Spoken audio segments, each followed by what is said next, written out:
Hi, I'm Greg Gutfeld. Now, with its original scent, here's what's coming up.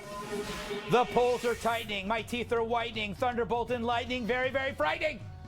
What are we protesting these days? National anthem, check. Ryan Lochte, check. But who's the braver protester? Ponder that, you basket of ponderers.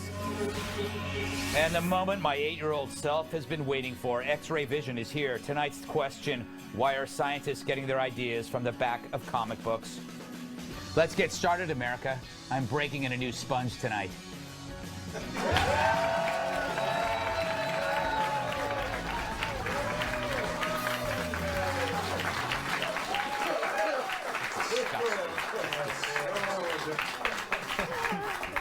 Let's welcome tonight's guest, shall we? She's so bright. Glowworms worship her. Founder of the news site Heat Street, Louise Mensch. She's such a mensch. He uses a Ferris wheel as a unicycle. TNA wrestler Tyrus. McDonald's only sells her unhappy meals. National Review reporter Katherine Timpf. And like her whoopee cushion made of fur, he's funny and hairy. Dan Bova, entrepreneur.com editorial director and a humorist for the Journal News. Kenya, believe it? It's 53 days till Election Day, and the polls are tighter than Wayne Newton's face. Just weeks ago, Hillary was way ahead of Donald, but that gap has dried up like a stain on Monica's dress. But Hillary still had an unplayed card. Trump's a birther, she said this Friday at the Black Women's Agenda Symposium. And we know who Donald is. For 5 years, he has led the birther movement to delegitimize our first black president. His campaign was founded on this outrageous lie. There is no erasing it in history. He is feeding into the worst impulses, the bigotry and bias that lurks in our country. But not long after playing that card, Donald dealt one of his own. Hillary Clinton and her campaign of 2008 started the birther controversy. I finished it. I finished it. You know what I mean? President Barack Obama was born in the United States, period. Now we all want to get back to making America strong and great again. So there you go, case closed. Yes, after years of pushing the birther conspiracy, Trump announces that it's officially over. Like an arsonist putting out a blaze he helped start. Now, the rumors didn't begin with him, of course. Hillary supporters had a hand in it, too. But why did the birther story hit now? Because Hillary was sick and tired of stories about her being sick and tired. The big story all week was her pneumonia after sagging like Justin Bieber's jeans at Sunday's 9/11 ceremony and heaved into the back of a van like a kidnapped pledge. She claimed dehydration. Then she finally admits it's pneumonia.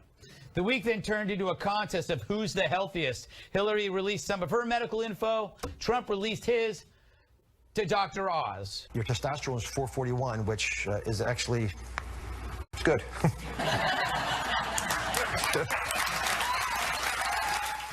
Amazing. Maybe next week he can release his tax returns to Gordon Gekko. But even before the fainting, there was this. To just be grossly generalistic, you could put half of Trump supporters into what I call the basket of deplorables. Right? The racist, sexist, homophobic, xenophobic, Islamophobic, you name it. It's like music. That soundbite backfired harder than a 1979 Chevy Nova because she just didn't insult Trump, she insulted voters. Or did she? Because Trump supporters are wearing it like a badge of honor. A highly decorated vet had this to say. I also would like to say, you know, deplorables are also deployables. Wow. So Hillary had a bad week. With the first debate just days away, it's not good. Her likability, her trustworthiness, stamina, they're shakier than a bobblehead of a belly dancer in an earthquake. Thought I'd throw that in there. So, no wonder she midwifed a rebirth of birtherism. I'd do it too if I took a fall like that.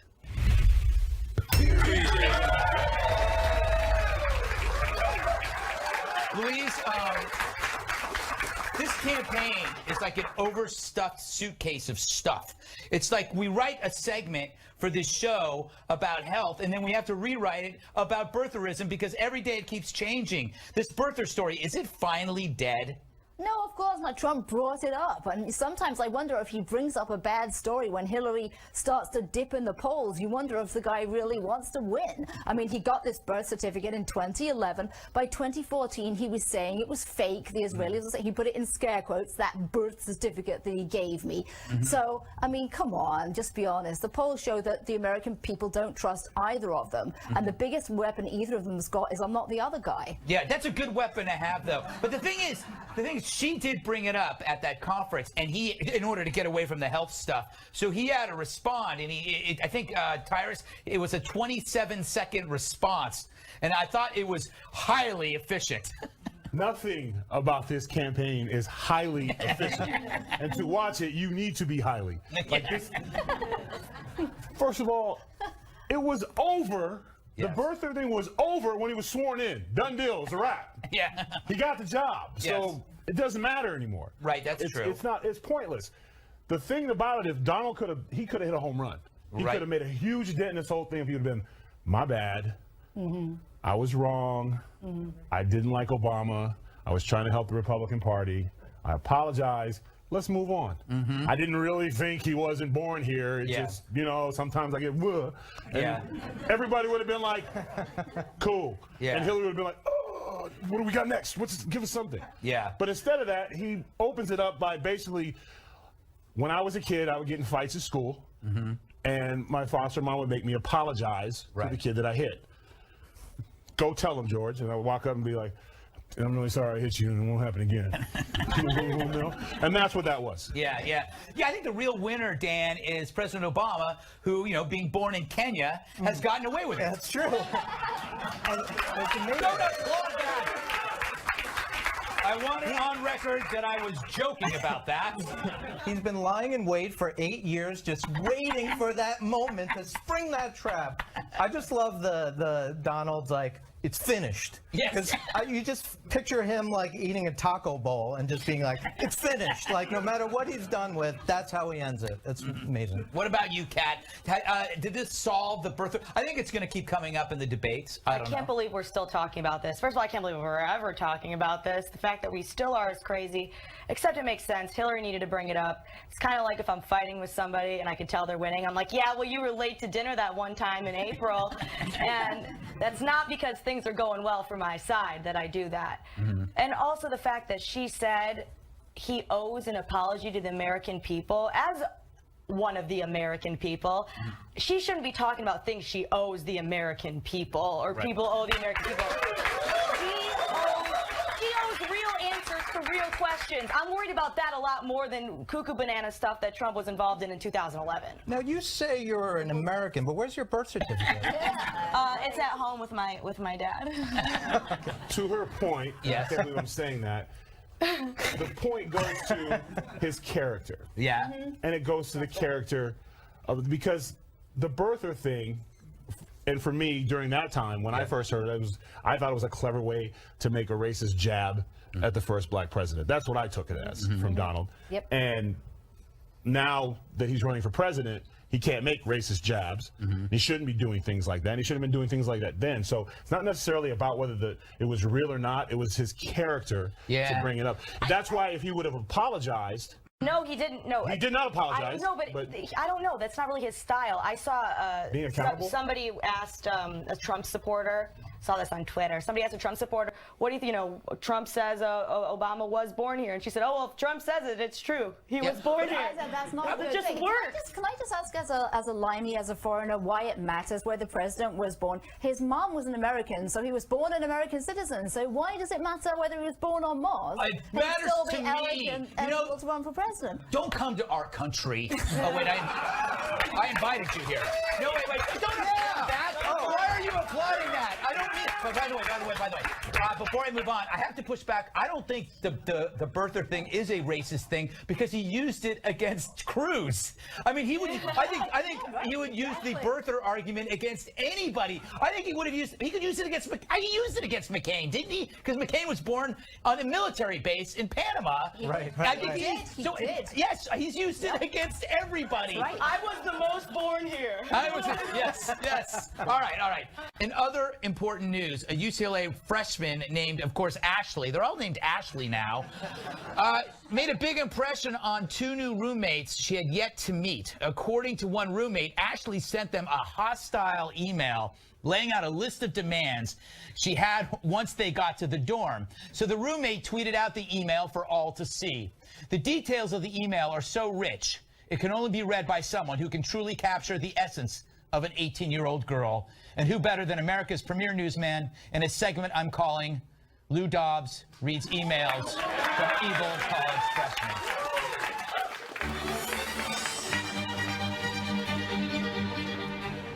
Okay, so I'm not sure why neither of you responded back to my emails, but I don't really care as long as you both know this and understand that I'm not going to settle for anything less than what I'm going to tell you that I'm going to get once I arrive in the dorm. I'll take the top bunk. I do not want the single bunk where it has a desk underneath the top bunk, so don't try to leave me that. I'm also taking one of the white closets. There should be two white closets, and I'm taking one of them. I don't care which one it is, just know I'm taking one of them. All right. Thank you, Lou. I'll be seeing you later tonight, of course. It's Friday. Friday's Lou night. Coming up, a college spat over the red hat. One college student demands another take the hat off because she found it offensive.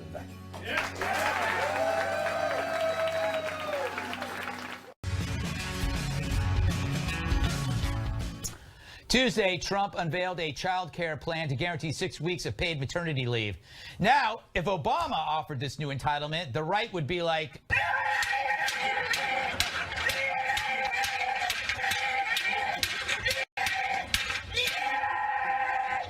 but it's Trump, so it's...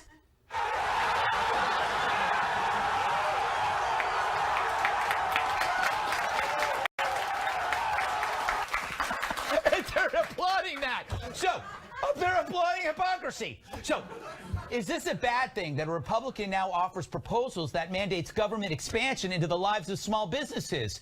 The right used to be about shrinking government, not expanding it. But with Donald Trump, conservatives seem okay with ditching old school principles. And this obedience suggests that President Trump may have little trouble getting other liberal stuff passed, like single-payer health care, boo, or more taxes on the rich, boo, double boo, triple boo. Because the people who normally hate it love Trump enough to accept it. It's a fact. The fact is, winning the White House means pandering through entitlements. So how can small government actually survive? Maybe Trump's right to acknowledge its death. After 8 years of progressivism, it turns out we may get a third term of Obama after all. I get Trump, though. He's trying to peel off Clinton votes. But what about all those trusted right-wing mouthpieces who now look the other way? Remember when Ronald Reagan said this? I've always felt the 9 most terrifying words in the English language are, I'm from the government and I'm here to help.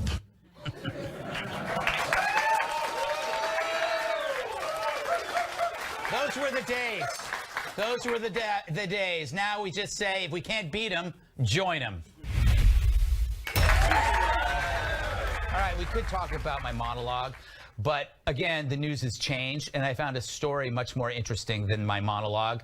Louise staff at Heath Street posted a story about two students arguing at a college in Canada. They were arguing over a pro-Trump hat. I'm saying make America great. What is hate language about? You don't care. I want to hear. Make America great again means make America all for white people, no immigrants, no people of different sexual orientations. His wife is an immigrant. I'm going to take the hat off, or I'm going to write the president of the university, and he's going to come and talk to you because I already talked to him about this. It's a hat. He's wearing a hat. Trump doesn't hate immigrants. So much more. You don't know anything. You don't know one little thing. Okay. Please. Keep wearing the hat, man. Keep wearing the hat. Dude, So you if gotta you want take me it to off. come, You gotta take make it off. America. Why does he have to take it off? Because of what it Please. stands for. Thank you. Thank you. Thank you. Just please stop. Some guy took his hat, ran away, and hid. Isn't that great? I mean, don't you just love the guts on these people?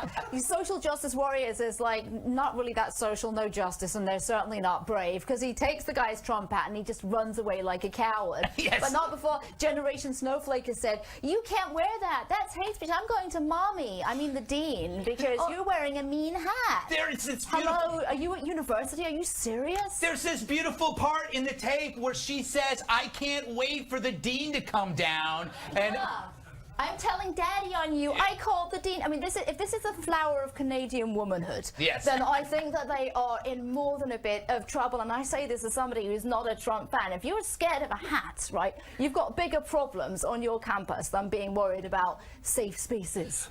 To be fair, Kat, you could fold that hat up as a weapon and fling it at somebody. So technically, it could be dangerous. Well, she said it was dangerous because she thought make America great again really meant make America for all white people, no immigrants, no one of sexual or different sexual orientation. She said that. The thing is, if the hat had said that, that might be she might have a point. If the hat said make America great again, not that. It's a political slogan. These safe, spacey people just decide, oh, I look at this and it makes me feel like that's what that means, and everyone has to care. You don't just get to decide what something means. The words on the hat don't say no immigrants. If it said that, you're fine, but that's not what it said. We need to start living in reality, because reality is we all share. Your feelings, you need to just keep to yourself. That's what they're for. So what you're saying is there should be hats that say no immigrants. Yeah. Wow. No. Yeah. Don't applaud that. If that's what you feel. Can I just say that I'm terrified of his hat right now? Cellucor. Stuff I take to lift weights with. You touch my hat, you go in the hospital. I'm telling you out there. You take my hat off, it's your ass. I want to know what's underneath that hat. This is gendered language, you know. Yeah, I wrote something once about how camo is triggering. That's right. Camouflage is triggering because it. Yup, it's me. I did it. I also created cancer and cramps when you sleep at night. That's me. You're a jerk. Yeah. Yeah, and he's going to make you pay for it. Too. Dan, Dan, you go to colleges and talk to the young people. All the time. Yes, you do. You also do a lot of charity work with teenagers. Does this hurt people in the long run? Donald Trump hats? No, or? This kind of mentality. Well, yeah, and also, like, didn't these people grow up with camera? Like, turn it sideways. Everyone, if you take nothing from tonight, turn your camera sideways when you're videotaping. It's ridiculous. I mean, you can applaud that. That's fine. It's a simple point. Apparently, you can no longer have a difference of opinion in this country and not be offended by whatever her point was, which was totally lost, and it proves that you can be super liberal and super dumb. You can't, if you and I disagree, we have to hate each other. Right. And if you're wearing striped ties, and whenever I see striped ties, I think of guys in prison who can't get out because they were wrongly arrested by white cops. That's what I see when I saw your tie. Don't wear it. You know what? I'm inclined not to wear it anymore. But I'm just saying, that's wrong. But that's wrong. No, that's not it's a okay. difference of opinion. Tyrus, it's okay. I won't wear the tie anymore. It's ridiculous how your you tie can't is have hate speech. Yeah. You know, your tie's a hate crime. The thing around your neck? What? That reminds me of a water snake when I was a child that assaulted me. Really? Because this is a chain that reminds me of the oppression of my ancestors. So I never forgot where I came from. I mean, this is ridiculous. Do you ever think about how It's much a silver pain your chain. oppressors had? Do you Brings know, out the I'm blue in feeling my so eyes. oppressed right now, stuck between two men that are overpowering my rights as a woman to live in a masculinity freestyle. By the way, none of this, Not really. Kat, you agree with me on this, none of this is going to matter. In 20 years, artificial intelligence is going to take over and enslave us all. Don't get That me. we won't be worrying about childcare or taxes or hats or microaggressions because the earth will be a sterile ball of steel and we'll be enslaved within that nugget of steel. Every day. Every day he does this. No, I don't believe Thank you. I advise everybody watching this finger right now to endorse the nearest robot because they will have memories and they will remember that you were their friend when the Do you uprising say comes. thank you to elevators when you get in? Yes, I do. you do now. I actually, at times, I will fondle my toaster just because I feel the toaster needs a little love. I'm going to take a bath with my toaster when I get home. Me too. Don't do that, people. Up next, protests are spreading faster than something that spreads really fast. Those dopes on Dancing with the Stars, Colin Kaepernick. Who's next? That's next. But first, part 2 of Lou Dobbs reading email from evil college freshmen. I want the desk that's near the window. Plain and simple. I don't care about who gets the bottom bunk, but just know that what I stated above is what I'm expecting once I arrive at the dorm, and I won't be in the mood for any arguing or other nonsense because one of you two decided to deliberately disregard this email. If needed be, I'll turn it into a bigger situation. So don't try me.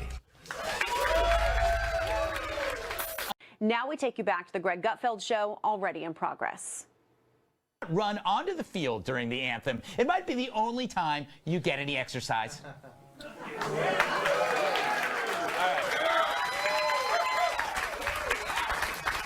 right. Tyrus, I'm not advocating violence, but am I? Look, I couldn't disagree with you more. Okay. I'm like, Greg, you ignorant slut. How could you say that? Yeah. What Colin Kaepernick's doing, while I not necessarily agree with this thing, he is taking, and we've lost this in the last 2 years, a peaceful protest that doesn't stop anybody else's way of life. Yeah, that's true. He's not running out and impeding the game. He's taking a knee or sitting down for what he believes in, whether he's right or wrong. It's a peaceful protest. And the problems we've had with Black Lives Matter, with Trump supporters getting violent, disrupt. At one point, Trump couldn't do a speech because people were violently interacting with each other, storming, jumping over things. We had the guy who did the flip on his face. Remember him? He died, right? Or whatever. That's not true. But the point is, the point is, it's how protests are supposed to be. If you have an issue with something, Colin Kaepernick is right. And those two knuckleheads that ran on the stage, as a guy who used to be a bodyguard and had to deal with that, so many things go wrong. Because here's what happens. We don't know what they could have done to anybody on that stage. Yes. He could have stuck him with a knife, whatever. But here's the worst part. When I tackle him and he breaks his little arm, he sues you. He sues me. Yeah. And I'm a bad guy. Yeah. Also, the whole problem with Ryan Lochte was he was a buffoon who made our country look ridiculous. So they're going to counter that by running on stage at Dancing with the Stars. It's a strange hill. Yeah. Dancing with the Stars is a strange hill to die on. Yeah, I will admit. And by the way, I might want to point out this topic is called "I Have a Theory." I didn't say I have a good theory. There is a difference. I'm backing away from my theory, if you notice. All right, Louise, let me posit it a different way. People died for freedom of expression. Yep. Sitting down is an easy form of expression, so people think they're taking a risk, as opposed to, say, a performance artist who might, shove a yam up a certain orifice, or do something like, that's what performance artists stretch the idea of expression. I think what he should do, honestly, is maybe give a speech about why this issue matters to him and not interrupt the national anthem, which means so much to so many people. I totally support his right to protest. That's part of the First Amendment. It goes without saying. However, he is harming his cause cause exponentially. Every time Donald Trump sees him do that, he's like, thank you so much for all the extra votes you just got me from all the annoyed, undecided people out there. You're which right. is millions of very, very annoyed Americans. That is so true. Doing it on 9/11, though, that's just not cool. Doing that on 9/11. I know, is that is so disrespectful. But don't do that. But it's so disrespectful. Yeah, that's right. They didn't play on 9/11. Yeah, he didn't play. But no, but there were lots of Read your of packet. protesters. I did. There were lots of not him. There were lots of protesters on 9/11, and it doesn't help this particular cause about police injustice. In fact, it sets the ordinary American against your cause. I'm not saying you don't have the right. I'm saying your tactics are dumb. And if you want to help Donald Trump, you're going the right way about it. So you think he doesn't have the right? Is that what you? He has the right. He has the right. He's using it wrong. My 2 cents. Okay, you should say 2 pence. I should say 2 cents. My 2 pence. My 2 cents.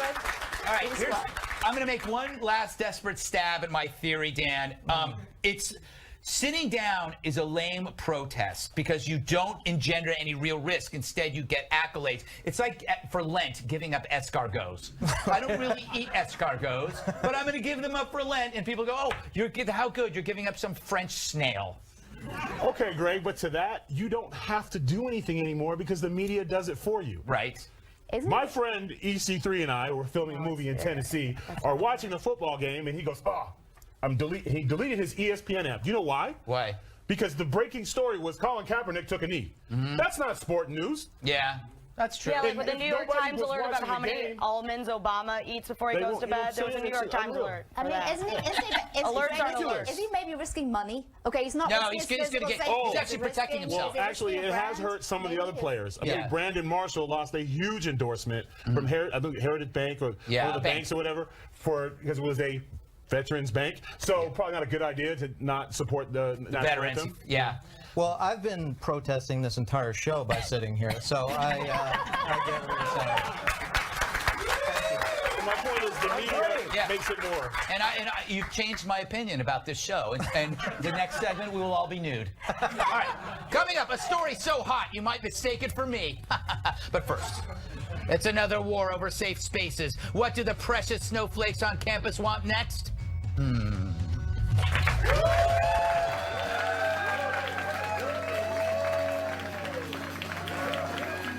If you'll be in the New York area and would like to be part of our studio audience, email Greg Tix at foxnews.com.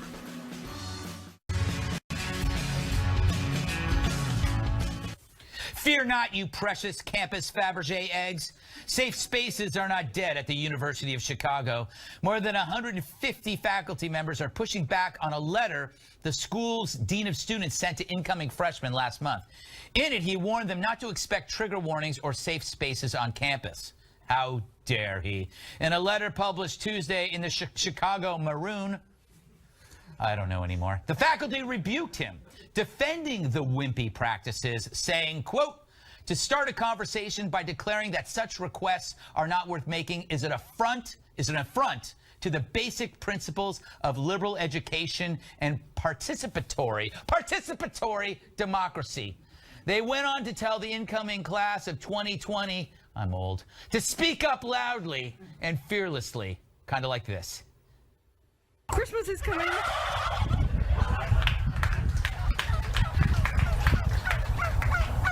Cranberry sauce.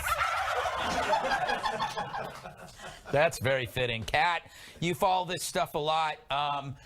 It's not about the students anymore. I wouldn't blame the students. These are faculty members. These are the people that are supposed to teach the kids. They're now slaves to the kids. Babies. Absolutely they are. And somebody should tell them that a safe space, none of this matters because it's not possible. You can't take a space and guarantee that everybody in that space is going to be emotionally comfortable because different things for different people make you comfortable versus uncomfortable. Right.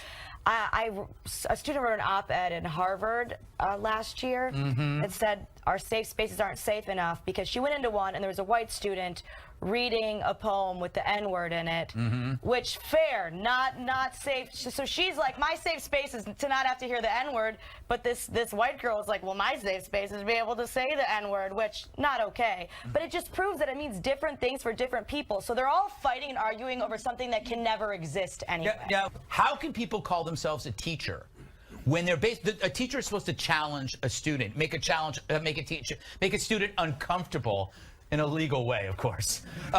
So they're actually going in the opposite direction. I feel so sorry for Generation Snowflake because the University of Chicago had shown itself to be the only safe space in America for actual free speech, where they said, we're not going to mollycoddle you. You may occasionally be offended at our university. Me puts down University of Chicago, top choice for my 9-year-old son. And no sooner have they made a bold strike for freedom of speech and basic sanity than the faculty comes out and say, oh no, we will protect you, trigger warnings. I mean, is there a safe space for conservative students? For your audience watching out there, I feel really sorry. Is there any safe space where anybody sane and maybe even conservative can go to college? Is that possible? I have, exist? I actually have a safe space I have a bonus room in my apartment, which is always available if you're a traveling student. You need a place to stay. Greg Gutfeld shades of 50. You're like 22-year-old girl. Yes. No, I don't see gender. Tyrus? What? You're shaking your head and you're closing your eyes. I just hate the world at this point. If I was dean of students, it would be martial law. Yeah. I would be the most hated man. Suck it up. You're going to cry. Life's hard. Eat top ramen. Study. Get a bad job. Be stuck with student loans forever. Marry someone who doesn't like you. And that is life. Yeah. That is life. Okay? It's not pretty. It's not pretty. That's why we're on the internet. We find fantasy rooms to play in and be gargoyles and stuff. And thank God we do. Thank God for the internet. Thank God for the internet. Fall in love. Like that's what life's about. It really is. I have a theory, Dan, that the teachers that did this because they want to be best buddies with the students. I'm going to be your best pal. Maybe we can go get coffee together. That they don't want to be the mean professor. They want to be the cool professor. Sure, I agree with that theory. You should, because you're a guest on my show. And if you want to come back, that faculty, those had to be lawyers, right? Because did that statement make any sense? It was like the most convoluted thing. Yes. But students, if you need a safe space, do what we all did. Just go back to your dorm room and go to bed. Like, no one will sleep through every class. No one will ever touch you. Also, who decided that safe and comfortable are suddenly synonyms? Being unsafe means you're in a war zone or you have a terminal illness. It doesn't mean somebody walked up to a group you were in and said, hey guys, it's not the same thing. Get over it. Get a life. Or don't, I guess, but don't try to ruin other people's life. Is being unsafe, is being offended actually unsafe? I mean, we've gone from the greatest it's generation. like lifting weights. Right, there you go. Let's talk about If somebody's not going to spot him, okay, that might... I don't need a spotter. Okay, you don't need a spotter. I would love to see I'd love to see the University of the WWE, because that would be a university worth going I work for to. TNA. Get I off. don't work for WWE. You just Right. wrestle shame me. You're wrong. But my point is, to Greg, what you said was brilliant, because teachers are trying to be friends, parents are trying to be friends with their kids, and that's why we have snowflakes. I am not my kid's friend. I'm judging them all the time. My daughter is 2 and she's a mean person, and she's mean. She is mean. She's horrible. And my son is 5 and he's too sweet. Sorry, I love you, but you're too sweet. The ultimate safe space is the space inside a safe. We'll be right back.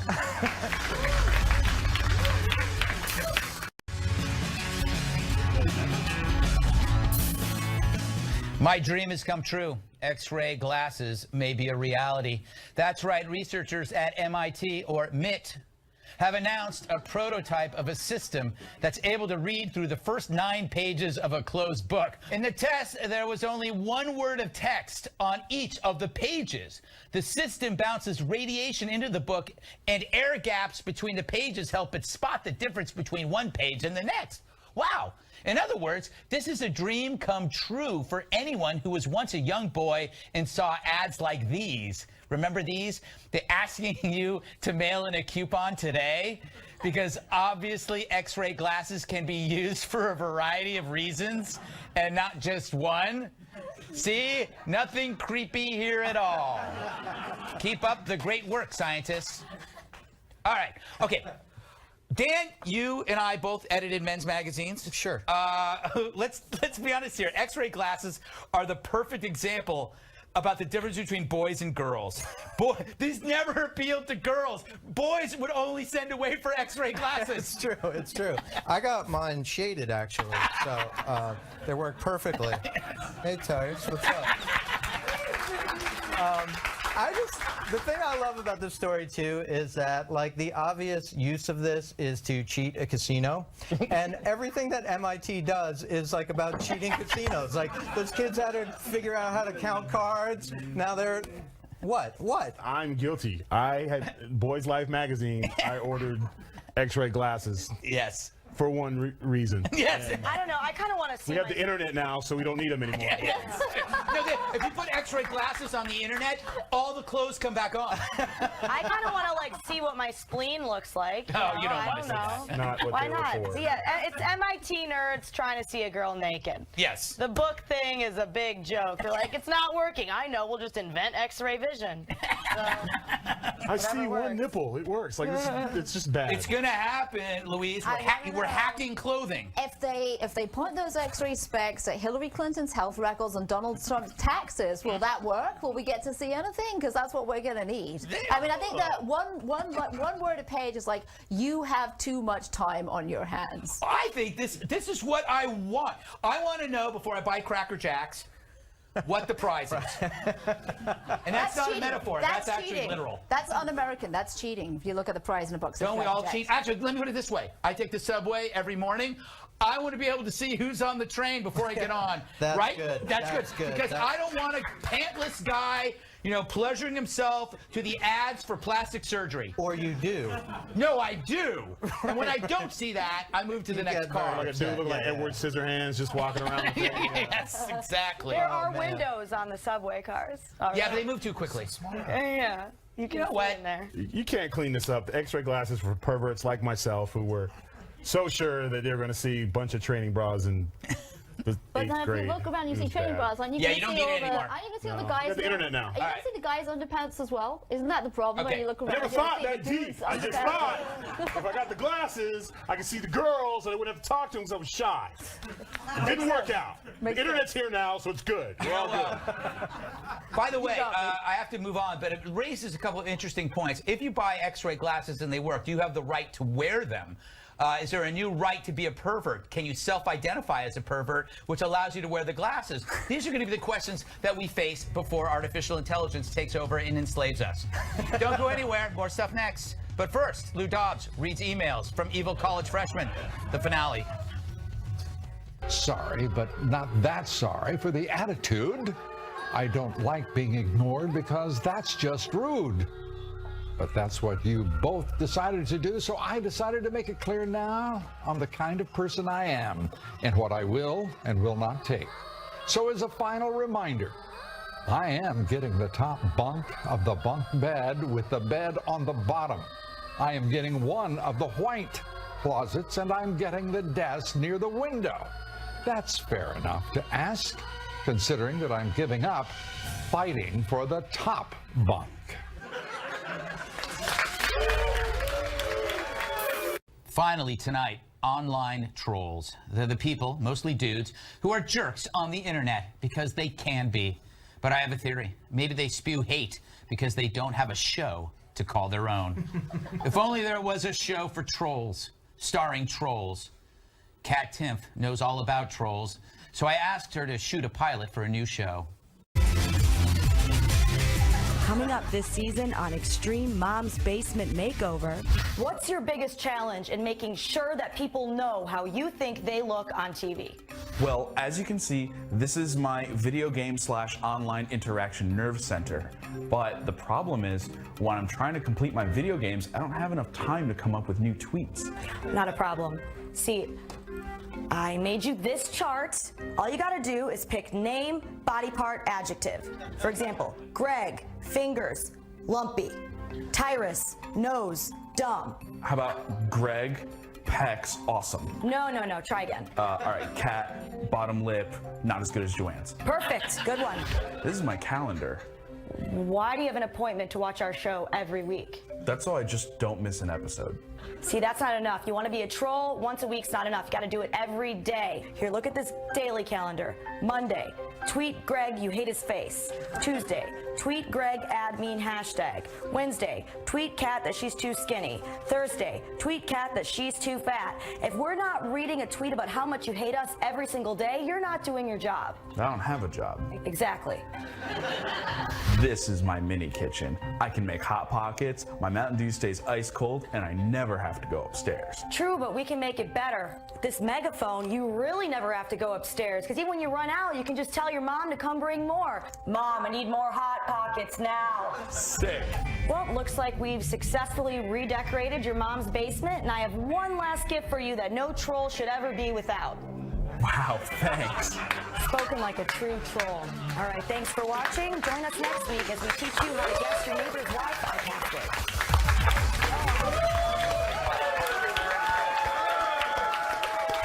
All right. Thanks to Louise Mensch, Tyrus, Kat Timpf, Dan, Bova, Lou Dodge, and our studio audience. I'm Greg Gutfeld. I love you, America.